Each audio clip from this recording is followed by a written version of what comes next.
દર્શક મિત્રો, મહામંથન મંતવ્ય ન્યૂઝમાં આપનું સ્વાગત છે. હાલ જે નીટની પેપર લીકનો મુદ્દો છે તેને દેશભરમાં ચર્ચા જગાવી છે. દિલ્હીમાં જે યુવાનો પ્રદર્શન કરવા માટે જંતર મંતર પર પહોંચ્યા તેના દરમિયાન તેમના પર જે લાઠીચાર્જ થયો અને જે આખી ઘટના ગંભીર સ્વરૂપ ધારણ કરે છે, આને લઈને વિસાવદરના ધારાસભ્ય ગોપાલ ઇટાલિયાની પ્રતિક્રિયા સામે આવી છે, જેમાં તેમણે રોષ વ્યક્ત કર્યો છે અને નારાજગી દર્શાવતા હૈયાવરાટ ઠાલવતા શું પ્રહાર કર્યા છે તેમણે સરકાર પર, તે સાંભળો. નમસ્કાર દોસ્તો, હું છું ગોપાલ ઇટાલિયા. એક છે લોકશાહી અને એક છે તાનાશાહી. લોકશાહી દેશમાં લાવવા માટે 200 વર્ષ સુધી આપણા દેશના સ્વતંત્રતા સેનાનીઓ લડ્યા. 3 પેઢી સુધી લોકશાહી ભારતમાં લાવવાની લડાઈ ચાલી. એનો સીધો અર્થ એમ કે લોકશાહી કોઈ એવી વસ્તુ નથી કે એક ઝાટકે આવી જાય, આજે સવારે ચાલુ કરો કામ ને રાત સુધીમાં આવી જાય, એવી વ્યવસ્થા નથી. લોકશાહીને લાવવા માટે ગાંધીજી, એમના પહેલાના, એમના પછીના બધા જ મહાપુરુષોએ 200 વર્ષ સુધી અંગ્રેજો સામે તમામ પ્રકારની લડાઈ લડ્યા અને લોકશાહી આવી. બીજું છે તાનાશાહી. તાનાશાહી પણ એવું નથી કે રાતોરાત આવી જાય, આવતીકાલે સવારે XYZ નામનો વ્યક્તિ વડાપ્રધાન થઈ જાય અને પરમ દિવસથી તાનાશાહી, એવું ન હોય. તાનાશાહી પણ ધીમે ધીમે ધીમે ધીમે ધીમે ધીમે ધીમે આવે છે. જેમ લોકશાહી ધીમે ધીમે આવે એમ તાનાશાહી પણ ધીમે ધીમે આવી. લોકશાહી એટલે શું કે લોકો નિર્ણય લેશે, લોકો નક્કી કરશે, લોકોનું સારું શું, લોકોનું ખરાબ શું, લોકો બધા જ નિર્ણયો લોકો પોતે લેતા હોય એવો લોકોને ફીલ આવે, એવો અહેસાસ થાય. જરૂરી નથી કે દેશના કરોડો લોકોની સહી હોય સરકારી કાગળ ઉપર. સહી કલેક્ટરની જ હોય, અથવા સહી કેબિનેટ મંત્રીની હોય કે સહી મુખ્યમંત્રીની હોય. પણ મુખ્યમંત્રી કે વડાપ્રધાન જે કાગળ ઉપર સહી કરે એ સહી મારા વતી છે, હું એમાં રાજી છું, મારી એમાં ખુશી છે, એવો અહેસાસ તો લોકોને થવો જોઈએ. એટલે લોકોનું શાસન એટલે એમ કે સરકાર જેટલા પણ નિર્ણયો લે એમાં લોકોને પોતાની મરજી હોવાનો, પોતાની ઈચ્છા મુજબ સરકારે કર્યું હોવાનો અહેસાસ થવો જોઈએ. પણ લોકોને જ્યારે એવો અહેસાસ ન થાય કે આ નિર્ણય મારા વતી અથવા મને ગમે એવો છે, ત્યારે લોકો વિરોધ કરે, લોકો બોલે, લોકો પ્રશ્ન પૂછે. અને લોકો પ્રશ્ન પૂછે એટલે જ તો લોકશાહી જીવતી ગણાય. જે દેશોમાં લોકો પ્રશ્નો નથી પૂછતા કે લોકો નથી પ્રશ્ન પૂછી શકતા, એ દેશમાં લોકશાહી નથી. અને જે દેશોમાં લોકો ઈચ્છે ત્યારે પોતાની સરકારને ઈચ્છે એવો પ્રશ્ન પૂછી શકે, એ દેશો લોકશાહી દેશો છે. ભારતના બાળકો છેલ્લા 1 મહિનાથી જંતર મંતર ઉપર વિરોધ કરી રહ્યા છે, શાંતિપૂર્વકનો વિરોધ.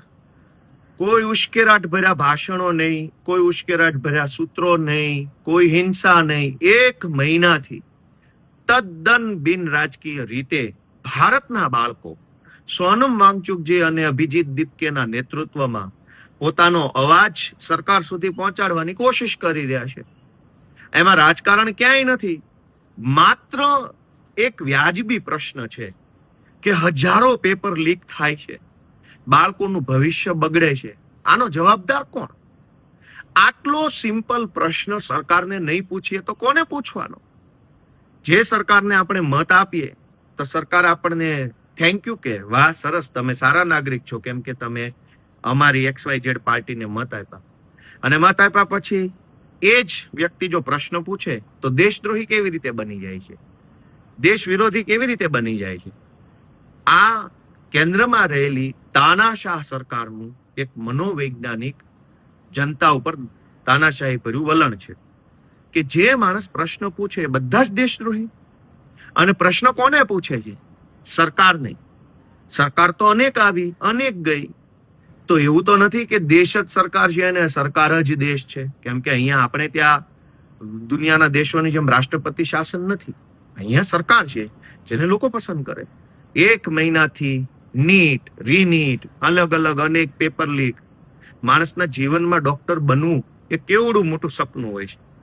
અનેક વિદ્યાર્થીઓ 10માની બોર્ડની પરીક્ષા આપે ત્યારે ઉજાગરા કરે છે. અને માત્ર વિદ્યાર્થી નહીં, એના માતા પિતા, દાદા દાદી, કુટુંબના સગાવાલા પણ ઉજાગરા કરે, મહેનત કરે.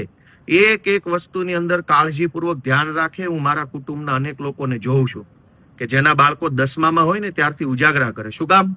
કે 10મામાં સારા ટકા આવે તો 12માં સાયન્સની અંદર સારી સ્કૂલોમાં સારી જગ્યાએ મેડિકલ સાયન્સમાં એડમિશન મળે. હવે મેડિકલ સાયન્સમાં એડમિશન મળ્યા પછી 11મું 12મું 2 વર્ષ સુધી આખો પરિવાર ઉજાગરા કરે. શું કામ? કે જો સારા ટકા આવે તો નીટની અંદર સારા માર્ક્સ આવે તો આને કોઈ સારી મેડિકલ કોલેજની અંદર એડમિશન મળે ને આપણો છોકરો ડોક્ટર બને. 10મું 11મું 12મું નીટ 3-3 4-4 વર્ષ સુધી માતા પિતા ઉજાગરા કરે, આખો પરિવાર ઉજાગરા કરે એક છોકરાનું સપનું પૂરું કરવા માટે, અને ફટ લઈને પેપર ફૂટી જાય અને 21 છોકરાઓ પેપર લીકના કારણે અથવા નીટ રીનીટના કારણે આત્મહત્યા કરી ચૂક્યા છે. આપણા દેશના 21 બાળકો વિદ્યાર્થીઓ આત્મહત્યા કરી જાય એનો જવાબદાર કોઈ નહીં, કોઈના માથે એનું પાપ નહીં. એ કેવી રીતે ચાલે?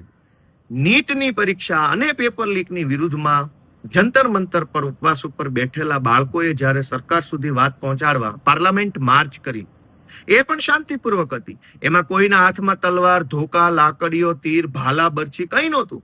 ખાલી હાથે સ્લોગન સાથે મુઠ્ઠી ભીડે લઈ, હાથ હતા મુઠ્ઠી ભીડેલા, સ્લોગન મારતા હતા, ઇન્કલાબ જિંદાબાદના નારા બોલતા. એની ઉપર પેલેટ ગન મારવામાં આવી, પેલું સુયાવાળા દંડાઓ મારવામાં આવ્યા, ધોકા માર્યા.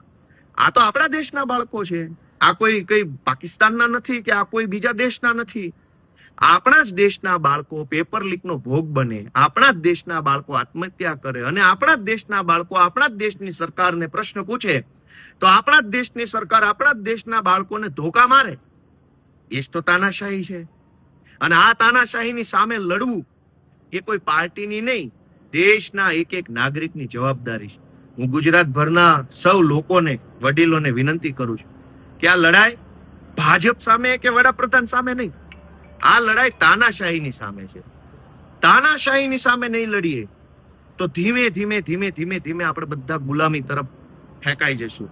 અને માત્ર પેપર લીક નહીં, ખરાબ રોડ રસ્તાઓ, યુનિવર્સિટીનું બખડ જંતર તંત્ર, સરકારી દવાખાનાની બખડ જંતર હાલત, પોલીસ સ્ટેશનોમાં ફરિયાદ ન લેવી, હજારો પ્રશ્નો આપણે એનો સામનો કરવો પડશે. એટલે તાનાશાહી સામે લડવા માટે સૌએ આગળ આવવું એ સૌની ફરજ છે.